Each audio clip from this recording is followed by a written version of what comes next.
Assalamualaikum warahmatullahi wabarakatuh. Selamat sore, salam sejahtera untuk kita semua. Sebelumnya perkenalkan, nama saya Muhammad Idris Riyadi atau biasa atau akrabnya dipanggil dengan Idris. Saat ini saya salah satu peserta yang mengikuti pelatihan komunikasi persuasif yang diadakan oleh Bitlabs dan Prakerja. Baik, untuk kesempatan kali ini saya ingin menyampaikan tentang daur ulang sampah plastik yang tadinya mungkin tidak bernilai ekonomi atau tidak memiliki nilai.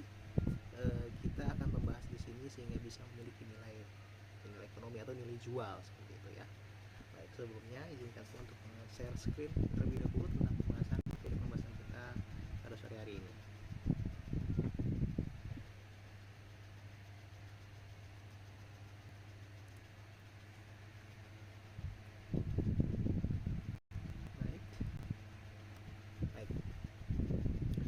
Pembahasan kita kali ini tentang 10 menit pintar menangani limbah plastik anorganik sampah plastik.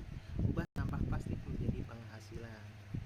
Baik, ini poin pentingnya ya, ubah sampah plastik menjadi penghasilan. Kita langsung masuk ke slide selanjutnya. Di sini berisi tentang materi pembahasan di mana nomor 1 adalah poin pertama itu jenis-jenis limbah yang nantinya akan meliputi tentang definisi limbah dan jenis-jenisnya. Jadi kita akan mempelajari sedikit ya tentang definisi limbah dan jenis-jenis itu apa aja. Kemudian di poin kedua tentang limbah plastik, meliputi permasalahan limbah plastik yang ada di Indonesia. Itu apa saja sih permasalahan limbah plastik yang ada di Indonesia? Nanti sedikit kita ulas lah. Kemudian poin ketiga penanganan limbah plastik yang sudah dan bisa saja dilakukan di Indonesia. Gitu. Kemudian yang keempat, metode 5R, yaitu reduce, reuse, recycle, replace, dan replant yang akan kita bahas. Kemudian poin kelima, kerajinan tangan. Proses reuse dan recycle limbah sampah di Indonesia itu seperti apa sih? Gitu. Sedikit-sedikit yang nanti kita spill-spill. Kemudian yang keenam, kesimpulan dan opini, diskusi terbuka tentang penanganan limbah plastik. Jadi nanti di akhir sesi akan ada pembahasan atau ada sedikit diskusi tentang opini teman-teman semua, membahas seperti apa sih permasalahan plastik ya menurut pandangan teman-teman sekalian. Baik, kita langsung masuk. Sebelum masuk kita saya ada kutipan yang saya dapat dari kumparan.com. Ini cukup penting ya, saya begitu suka sih sama kutipannya, dimana di sini dikatakan jika tidak dapat mengurangi maka gunakan kembali, perbaiki, bangun kembali, perbaharui, haluskan kembali, jual kembali, dan daur ulang. Nah, di sini poin yang penting ya. Jadi barang-barang atau sampah-sampah yang kita anggap tidak berharga, sebaiknya kita lakukan beberapa poin-poin yang ada di kutipan tersebut. Baik, kita langsung lanjut. Di poin pertama ada jenis-jenis limbah atau definisi limbah dan jenis-jenisnya. Baik, yang pertama apa itu limbah? Secara garis besar, limbah adalah zat yang dihasilkan dari suatu proses produksi baik industri maupun domestik. Baik, industri itu biasanya seperti kayak limbah-limbah dari pabrik, biasanya kan dari suka pembuangan, saluran pembuangannya itu kan mengandung banyak limbah-limbah seperti cairan dan segala macam, itu termasuk dalam limbah ya. Dan domestik itu rumahan, contohnya rumah-rumah kita sendiri seperti mungkin sampah bekas makanan ya, kemudian sampah-sampah plastik kemasan dan segala macamnya. Baik, limbah dapat berupa sampah, air kakus, dan air buangan dari berbagai aktivitas domestik lainnya. Air kakus juga termasuk limbah ternyata ya. Kemudian limbah padat lebih dikenal sebagai sampah yang seringkali tidak dikehendaki kehadirannya karena tidak memiliki nilai ekonomis. Nah, di sini titik beratkan tentang nilai ekonomis yang nanti akan kita buat menjadi memiliki nilai ekonomis itu seperti apa dan bagaimana caranya. Baik, kita langsung ke slide selanjutnya. Ini adalah jenis-jenis limbah. Jenis-jenis limbah terbagi jadi 5 yang sebenarnya secara garis besar atau secara umumnya itu hanya 3. Cuma kita klasifikasikan lagi menjadi ada 5. Yang pertama adalah limbah organik. Di sini limbah organik itu adalah limbah yang mudah terurai di alam. Seperti yang kita ketahui adalah makanan sisa, buah-buahan, rumput, dedaunan segala macamnya ya. Kemudian yang kedua adalah limbah anorganik atau yang susah itu ya bisa cuma susah gitu untuk terurai di alam ya, gitu. Limbah anorganik agak susah gitu, bahkan cenderung tidak bisa sebenarnya. Kemudian ada limbah B3, yaitu bahan berbahaya dan beracun. Limbah yang berbahaya itu bagi makhluk hidup dan lingkungan sekitar. Nanti ada contoh-contohnya akan saya tampilkan di sini. Contoh-contohnya seperti apa aja dan apa saja. Kemudian yang keempat adalah limbah kertas. Limbah kertas ini sebenarnya bisa dikategorikan juga sebagai limbah anorganik yang memang terkadang sulit untuk diurai di alam. Tapi ada juga beberapa limbah kertas yang memang bisa organik karena memang bisa terbuat dari material kertas yang memang mudah sekali untuk diurai oleh tanah. Tapi dia untuk kali ini saya klasifikasikan sebagai jenis yang limbah yang lain seperti itu, kayak mulai dari limbah kertas, kardus dan karton segala macam. Kemudian yang kelima adalah limbah residu, limbah yang tidak dapat didaur ulang karena efek kontaminasi. Jadi benar-benar tidak bisa didaur ulang karena efek kontaminasi dan berbahaya bagi lingkungan. Baik, kita langsung masuk ke jenis-jenis limbah. Di sini ada beberapa contoh gambarnya ya. Ada limbah organik ya kan, yang bersifat kering ataupun basah. Nah, di sini contoh yang kering adalah seperti daun-daunan, kemudian ada batok kelapa, dan yang basah itu seperti ada sayur-sayuran sisa atau makanan sisa dari buah-buahan dan segala macam. Biasanya sampah domestik ataupun dari industri itu seperti itu. Kemudian ada limbah anorganik atau limbah yang susah untuk diurai dalam alam. Itu ada plastik, kemudian ada plastik botol, ada plastik kemasan, ada styrofoam di sini termasuk. Styrofoam ini udah nggak asing ya di kehidupan kita saat ini karena memang styrofoam itu cenderung memiliki kepraktisan, tapi efeknya itu sangat berbahaya bagi lingkungan sekitar ya, seperti itu. Kemudian kita bisa langsung masuk ke selanjutnya. Ada limbah B3, bahan berbahaya dan beracun, di mana limbah B3 itu merupakan limbah yang berbahaya bagi makhluk hidup dan lingkungan. Itu seperti contohnya pecahan kaca, kemudian kemasan bekas deterjen atau bahan-bahan pembersih lainnya, kemasan bekas pembasuh serangga, baterai bekas dan lain-lainnya. Contohnya di sini ada di gambar baterai, di situ ada mengeluarkan sebuah seperti zat merkuri ya, yang cukup berbahaya. Mungkin ketika terkena tangan bisa jadi terkontaminasi. Nah, itu bisa masuk juga sebagai tadi limbah residu. Yang mana limbah residu juga termasuk bagian daripada limbah B3. Kemudian ada limbah kertas. Nah, limbah kertas seperti yang tadi saya sampaikan, ini ada bekas koran, ada bekas buku, kemudian ada kardus, dan di sini ada di nomor 2, gambar nomor 2 itu tentang kemasan kopi, kardus kemasan kopi. Atau mungkin kalau misalnya teman-teman biasa ngopi, yang biasanya take away atau memesan makanan atau minuman via online, biasanya akan mendapatkan kemasan seperti ini untuk kepraktisan tentunya ya. Kemudian yang kelima adalah limbah residu.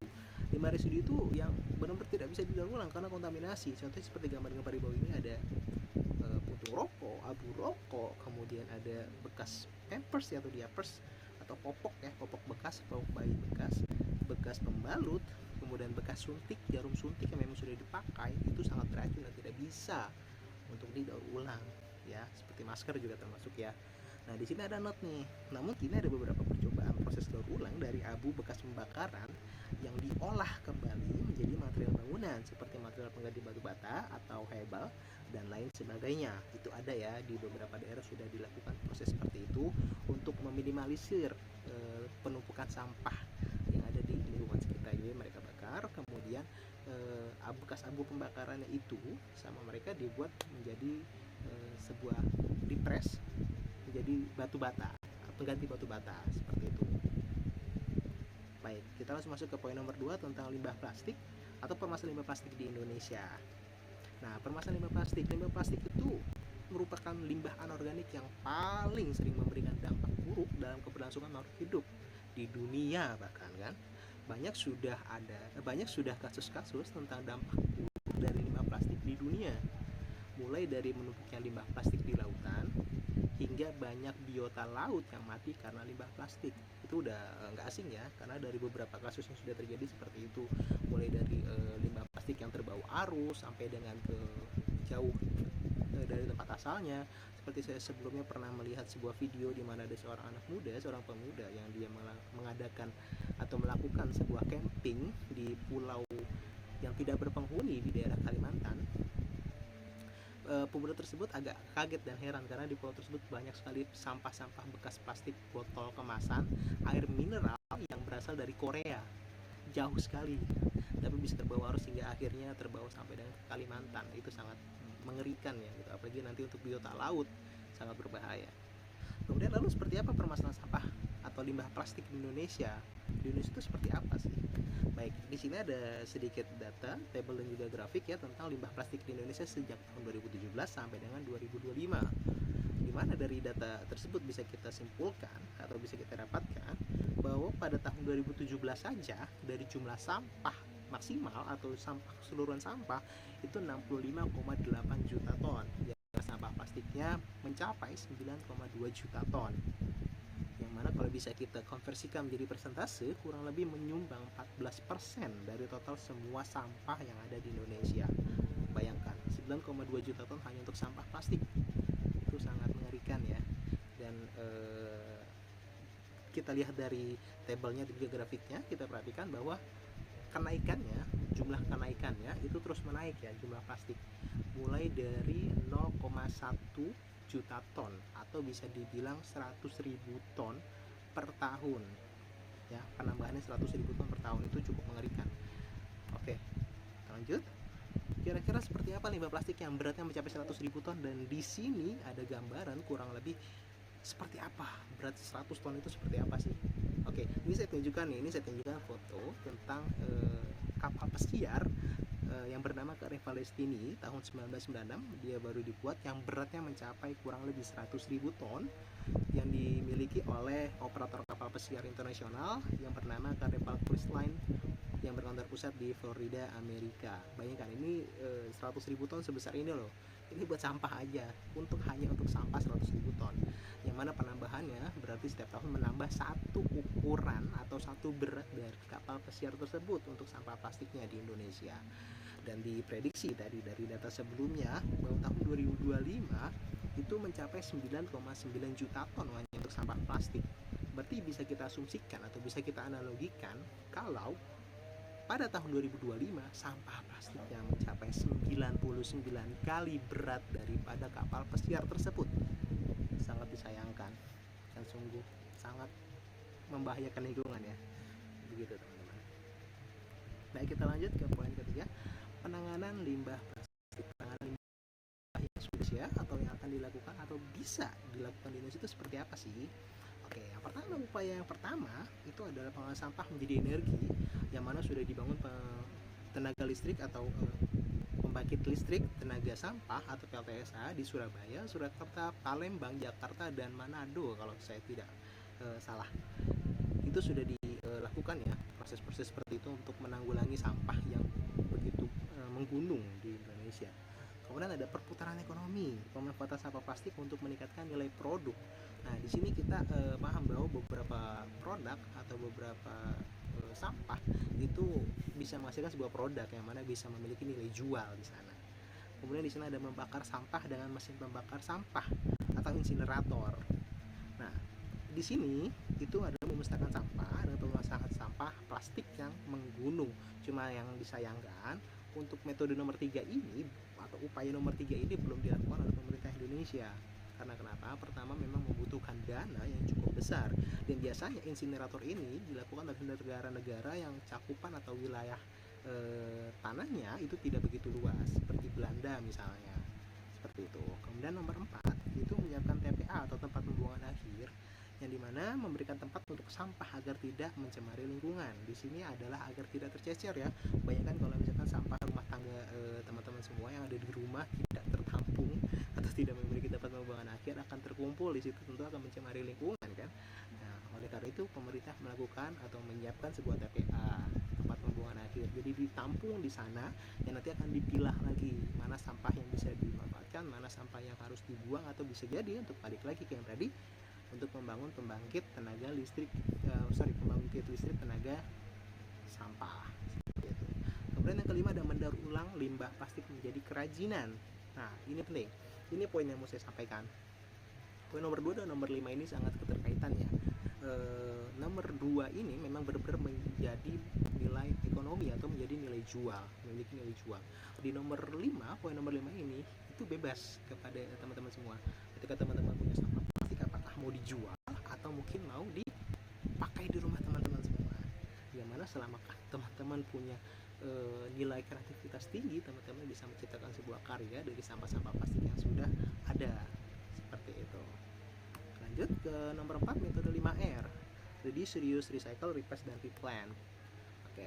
Dalam upaya penanganan masalah limbah, awalnya masyarakat menggunakan metode 3R. Awalnya hanya 3R ya, teman-teman. Itu reduce, yang pertama reduce, kemudian reuse, recycle. Itu awalnya cuma 3, cuma sekarang ada peningkatan menjadi 5R ya. Apa aja sih? Yang pertama reduce itu pengurangan sampah. Upaya kita dalam mengurangi sampah plastik contohnya adalah dengan mengurangi penggunaan kemasan plastik di beberapa retail, sehingga mereka menyediakan atau menyediakan bahkan menjual kemasan-kemasan kantong-kantong belanja yang menggunakan kain seperti itu. Kemudian ada reuse atau penggunaan kembali. Nah, penggunaan kembali, misalkan teman-teman kalian, teman-teman semua sudah punya nih, misalkan bungkus plastik atau kantong plastik ya, teman-teman bisa pakai kembali. Jadi gunakan kembali, itu reuse atau lain sebagainya. Itu contoh kecilnya adalah plastik seperti itu, karena fokus kita di plastik ya. Kemudian recycle atau daur ulang. Nah, ada beberapa plastik yang memang bisa didaur ulang seperti itu kan, cuma memang prosesnya begitu rumit dan tidak maksimal biasanya, karena kualitas produknya tidak begitu bagus ketimbang plastik yang menggunakan biji plastik yang awal. Atau recycle bisa digunakan juga seperti untuk makanan sisa yang ada di rumah teman-teman, yang bisa mudah terurai di alam, bisa menjadi pupuk kompos dan segala macamnya.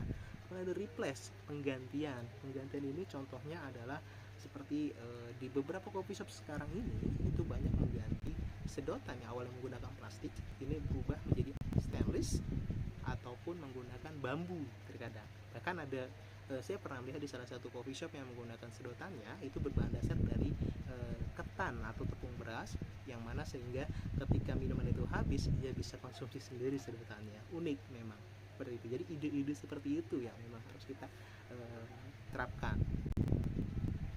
Kemudian yang kelima adalah replant, tanam kembali. Seperti kita tahu tadi, limbah kertas atau sampah itu berbahan dasar dari pepohonan atau kayu, maka kita baiknya replant, menanam kembali semua sampah-sampah, semua tanaman-tanaman, sehingga terjadi reboisasi atau penghijauan kembali. Kita lanjut ke selanjutnya, poin kelima tentang kerajinan tangan. Proses reuse dan recycle limbah sampah di Indonesia. Baik, pengolahan limbah plastik menjadi kerajinan tangan itu ada menjadi 5. Yang pertama, kerajinan tangan dari limbah kemasan plastik, dari limbah kemasan botol, limbah kertas, limbah kemasan kaleng, dan dari bahan bekas. Mungkin teman-teman penasaran ya, seperti apa sih? Nah, saya tunjukkan beberapa contohnya. Nah, ini contoh hasil kerajinan tangan dari limbah. Yang sebelah kiri atau gambar pertama itu dari botol bekas ya, difungsikan menjadi pot tanaman. Unik ya, seperti itu. Kemudian ada di gambar nomor 2 ini tentang kemasan bekas beberapa deterjen yang dibuat menjadi tas. Nah, mungkin timbul pertanyaan, kenapa bekas deterjen, kemasan bekas deterjen yang terkenal dengan limbah B3 tapi bisa dipakai untuk seperti ini? Tentu saja tas-tas seperti ini tidak dipergunakan untuk tempat-tempat makanan dan segala macam ya, hanya digunakan sebagai untuk benda-benda dan barang-barang, jadi tidak berbahaya. Lagi pula, sebelum proses pembentukan atau prakarya seperti ini biasanya dibersihkan, dicuci bersih sampai tidak ada kontaminasi sama sekali ya, jadi sudah tidak berbahaya. Kemudian dari gambar ketiga dari ban bekas yang dibuat menjadi sebuah pot tanaman di taman sebagai penghias ya, jadi unik, jadi warna-warni, bagus, indah seperti itu. Ini pun sudah dipraktikkan di beberapa taman yang ada di Jakarta. Saya bertempat tinggal di Jakarta, banyak beberapa taman air Petra yang dibangun dan memiliki pot tanaman seperti ini gitu. Nah, di gambar nomor 4 ini sama ya seperti gambar nomor 2. Nah, di gambar nomor 5 ini unik. Ini dari koran bekas bisa dibuat menjadi sebuah motor. Ini keren banget. Mungkin bagi sebagian orang menganggap ini hal yang biasa, tapi buat seorang seniman ataupun penikmat seni menganggap ini adalah hal yang luar biasa, bahkan bisa memiliki nilai jual yang tinggi tergantung dari penalaran dan juga penilaian dari penikmat seni tersebut. Baik, kita lanjut. Nah, kita masuk ke topik terakhir tentang kesimpulan dan opini, diskusi terbuka tentang penanganan limbah plastik. Baik, kesimpulannya, banyak metode dalam upaya penanganan limbah, terutama limbah plastik, yang menjadi faktor permasalahan utama dalam pengolahan limbah. Namun, keterbatasan pengetahuan yang dimiliki, kita terjebak dalam ketidakmampuan untuk menangani problematika limbah plastik. Kita tidak tahu apa-apa, jadi kita tidak bisa menangani problematika limbah plastik. Namun, dengan pengetahuan yang dimiliki soal pengolahan limbah plastik, maka kita akan mendapatkan beberapa manfaat, diantaranya mengurangi masalah sampah yang akan merusak lingkungan, tentu jelas. Membantu pemerintah dalam penanggulangan limbah plastik, itu juga tentu. Kemudian menciptakan lingkungan yang sehat, bersih, dan harmonis. Di sini ada kata harmonis. Kenapa ada kata harmonis? Karena bayangkan jika di lingkungan teman-teman, di lingkungan rumah teman-teman, banyak ibu-ibu yang biasanya mungkin hanya ngobrol, ya kan? Nah, ibu-ibu tersebut memiliki kesibukan untuk membuat kerajinan tangan tadi dari bekas bungkus kemasan. Nah, jadi kan tercipta lingkungan yang harmonis. Bahkan kalau misalkan kita bayangkan ya, kita akan lebih harmonis, kita akan lebih nyaman tinggal di lingkungan yang memang bersih gitu dan sehat, seperti itu. Kemudian keempat, membuka lapangan pekerjaan. Jelas, seperti yang tadi saya katakan, limbah residu ada yang sudah dimanfaatkan menjadi membuat seperti balok-balok atau bata-bata, pengganti batu bata, sehingga tercipta lapangan pekerjaan. Menurut data yang saya baca di sebuah artikel mengatakan bahwa kurang lebih 3 juta lapangan pekerjaan terbuka karena dari limbah plastik ini. Luar biasa loh. Kemudian yang kelima, memberikan ide baru bagi UMKM. Tentu seperti tadi saya katakan, dari sampah-sampah plastik yang sudah ada, mereka kumpulkan, ya kan, kemudian bisa menciptakan sebuah karya, mereka bisa jual, memiliki nilai jual, dan tentu saja ide-ide tersebut yang harus dikembangkan, seperti itu. Kita lanjut ke opini. Sampaikan pendapatmu terkait limbah plastik di lingkungan rumahmu. Satu, menurutmu seberapa penting sih penanganan masalah limbah plastik? Menurut kamu itu penting nggak sih penanganan limbah plastik, atau ya udah biarin aja limbah plastik gitu kan? Kemudian nomor dua, hal apa yang sudah kamu lakukan dalam upaya penanganan limbah plastik lingkunganmu? Kalian udah ngelakuin apa sih di lingkungan kalian supaya lingkungan kalian tuh bersih dari limbah plastik? Seperti itu. Kemudian yang ketiga, dampak positif apa dari penanganan limbah plastik yang kamu lakukan terhadap lingkunganmu? Kira-kira setelah teman-teman ini ngelakuin hal tersebut, efeknya apa? Mungkin tetangga-tetangga sekitar rumah kalian menjadi ikut, ya kan? Jadi ikut mengikuti jejak kalian untuk lebih aware lagi tentang limbah plastik, atau seperti apa? Tolong dijelaskan. Kemudian yang keempat, saran dan masukan apa yang menurutmu perlu dilakukan oleh pemerintah Indonesia agar penanganan limbah plastik lebih efektif? Nah, ini poin penting nomor 4. Kira-kira hal apa sih yang perlu dilakukan pemerintah Indonesia supaya lebih baik dan lebih efektif dalam menangani sampah yang ada di Indonesia? Gitu. Tolong kasih tahu ya, tolong dijelaskan, kita diskusi bareng-bareng seperti apa. Barangkali dari sini akan muncul ide-ide baru yang bisa menghasilkan sebuah karya yang mana bisa membantu pemerintah Indonesia untuk dalam penanggulangan sampah yang begitu membludak. Bayangkan, tentu kita tidak ingin kan tahun 2025 sampah plastik sebesar 99 kali dari kapal pesiar tadi. Sangat disayangkan kalau memang hal itu bisa terjadi. Baik teman-teman, sampai sini saya rasa cukup. Semoga apa yang saya sampaikan bisa bermanfaat. Baik dan kurangnya saya mohon maaf. Semoga dari sini teman-teman bisa menyampaikan ide-ide teman-teman, dan juga teman-teman bisa kembali aware tentang limbah plastik atau limbah sampah apapun yang ada di sekitar lingkungan rumah teman-teman. Baik, saya ucapkan terima kasih. Assalamualaikum warahmatullahi wabarakatuh. Selamat sore, salam sejahtera semuanya.